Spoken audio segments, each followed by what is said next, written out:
If you clicked on this video expecting Lisa hate, you are severely wrong. This is a brand and marketing analysis of Lisa's solo career under her own company, Loud. If you're looking for someone to absolutely trash and disrespect Lisa, you will not find that person here. Now, with disclaimers aside, let's get into it. For the Blackpink member with the most MV views, most loyal fan base, and most song streams, having an unsuccessful album sounds laughable. The reason she fails, though, is because solo-wise, she is no longer a K-pop idol. She is putting herself into the Western market. If you look at her recent activities, Lisa doesn't participate in Korean stages, Korean variety shows, and Korean interviews. She also is referred to online as a Thai pop idol. She has no Korean lyrics in her songs. This is honestly 100% understandable and for good reason, because Lisa has faced a crazy amount of bullying, harassment, xenophobia, and just so much other disgusting things, literally for just being Thai. She's been the victim of the K-pop industry for ages. Now, the reason Lisa won't succeed in the West, though, is because of her brand. What is your brand? Your brand is basically your identity.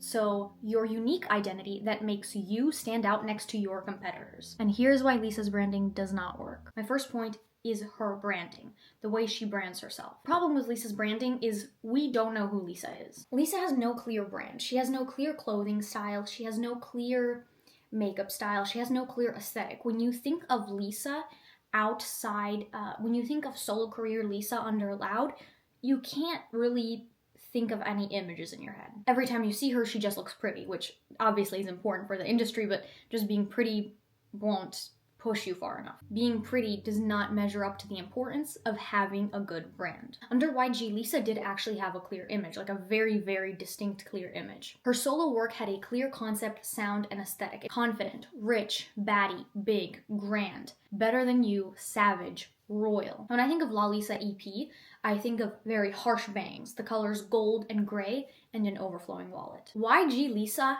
had a brand. It's part of the reason Money and lalisa were so successful. And it's even why she herself was so successful, given that persona and vibe since debut for each comeback. During Blackpink, we knew who Lisa was. You could picture Lisa in your head. You can associate Lisa with things. People would look at Momo's bangs and they would go, oh, you're copying Lisa. They had an image of Lisa. But now in her solo work, we don't. Lisa does not have a brand. This is a common theme you'll see throughout this video. For branding, Lisa is all over the place. In Rockstar, we get like a YG. For Rockstar, we get a very YG Lisa, but a bit more fresh and sharp. I was a bit shocked when seeing Rockstar. I was surprised that she would like still go for that vibe, but I was still happy. I was actually a Rockstar enjoyer. Rockstar defender. Rockstar is sharp. Rockstar is silver. Rockstar is braggy and cool. When we see Rockstar come out, we assume this is Lisa. This is how Lisa is presenting herself. It's part of the reason I was so shocked because, you know, if I was trapped in YG's dungeon for so many years, I'd probably want to do a different concept than, you know, being this cool baddie girl. But we see this and this is who we assume Lisa is, right? But then New Woman comes out. New Woman, in my opinion, is actually Lisa's best song, but it blooms a new persona. Neo Y2K fresh. Wait, I'm saying fresh again. Neo Y2K raw Lisa. Then, on October 3rd, with Moonlit Floor, we have another Lisa introduced. And then a few weeks ago, she dropped Born Again with Doja Cat and Ray, and we get another Lisa introduced. Now imagine a Western listener. You have no clue who Lisa is. All you know is that she's some K-pop idol, but you really do not know who Lisa is. And when you watch her stuff, you still have no darn clue who Lisa is, because her brand is so all over the place. For example, think of it this way. Taylor Swift is red, blonde, thick cat eye, and lover girl. Ariana Grande is yellow, high ponytail, soft but sultry, and hidden pain. Olivia Rodrigo is purple, brunette, drowsy eyes, and heartbroken. All of these artists have clear styles and clear audiences. And even if one of them decides to change their style, there is still a clear and cohesive brand that keeps their audience. And they actually take time to develop that new style. How is Lisa supposed to even gain a new audience when she doesn't even have a clear and cohesive brand? Is she a baddie go-getter? Is she a girl next door? Is she an edgy teen icon? Currently, Lisa is no one. And she cannot gain a strong Western fan base when she hasn't defined herself. The next big problem with Lisa's concept is her actual concept. Contrary to what I said, Lisa does technically actually have a concept. It's her alter egos. So she has 5 alter egos, which are 5 different sides of Lisa. And that's why her new music has been so different in style, is because each alter ego like represents a different genre. And like a different aesthetic. The egos are Sunny, Roxy, Vixie, Kiki, and Speedy. Okay, my personal favorite is Kiki. Originally, I think a lot of us thought this was just like, album versions, like, just, different versions of an album or something. But this is her concept. This is her thing. This is what Lisa is presenting herself as, these 5 alter egos. This is Lisa. There is no Lisa. There is just these 5 alter egos. When I first heard about this, I was actually really excited. I looked at them and I'm like, oh, this is so fun. But this isn't productive for the Western market. So I'll show you this in 3 key reasons.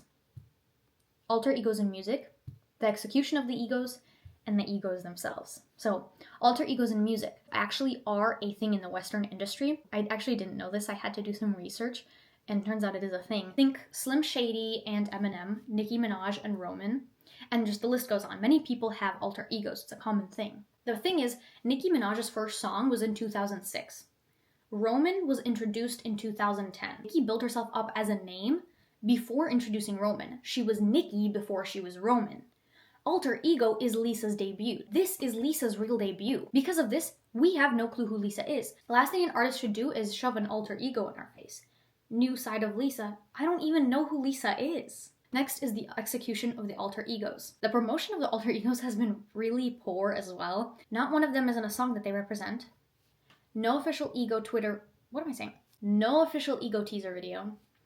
And even their fun facts are only posted on Twitter. I was avidly looking for the fun facts, and it took me so long to find it. If your fans can't find it, the new audience you want to gain definitely will not. One of the reasons people didn't take the alter egos seriously was because they were introduced so quietly. People didn't know if they were staying or not. People didn't even know what they were. But people loved the comic concept she released this month. Even though for some people it felt a little bit out of place, especially her comic brand, which congratulations, Lisa. Her team should have taken a more balanced approach to her promotions. Pre-album promotions. So this is, I think, what would have been a better, promotive setup. So basically what I would do is I would first have just the first thing to announce her album, or after she announces her album, is have a video of Lisa drawing a comic. So she's drawing something, it's a comic, you can see snippets of her drawing like some character. And then I would actually release, the pictures of her album on, websites where you can purchase them with the characters' faces on it. So as step 2. Then, after that, I would release character fun facts. Then only after that, I would release the comic book announcements. So just her announcing her comics books.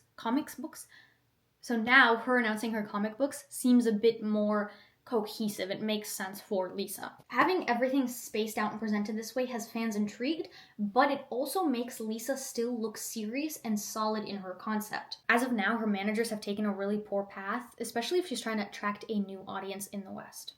Now, last but definitely not least is we have the egos themselves. The alter ego thing at its core is actually very fun and a cool idea, but the way Lisa's creative director has made the egos throws off any chance of success in the West. By Western industry standards, they are cringe to say the least. But wait, in K-pop, this would have flown by. Obviously not without a few remarks, it's Lisa, she can never stop getting hate. But K-pop generally has a place for a goofy, unserious, lighthearted concept. It is appreciated and it's understood. Because sometimes life is about boom diggy diggy boom boom boom boom. In the West, that isn't an appealing product. This is a very popular example that's used, but think early Sabrina versus early Billie Eilish. Same age group, but Sabrina wasn't popular because she was childish.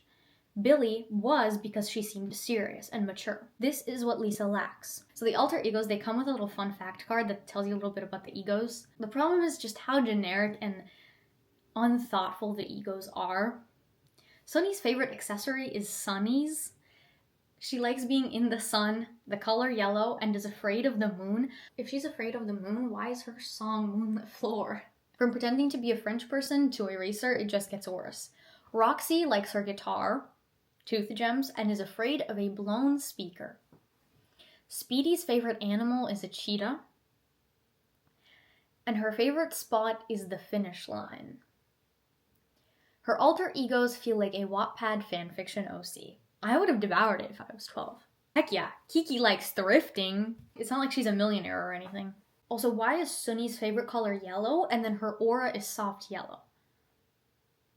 So Lisa clearly wants to be taken seriously, but the route that her and her team is taking is only going to get laughs in Western media no matter how you look at it. The point of this video is to show you how important branding is, especially in the Western industry. And no matter how famous you are, you don't get a pass for bad branding. But I want to end this with a disclaimer. Lisa is one of the most popular female idols. Lisa will not flop. Lisa cannot flop. It's impossible. Especially with the dedicated fan base that she has. But if you take a look at what her team has done so far, I don't think she's going to break into the Western market as she desires. I do hope the absolute best for her. Let's all stay tuned for the alter ego release on the 27th of February.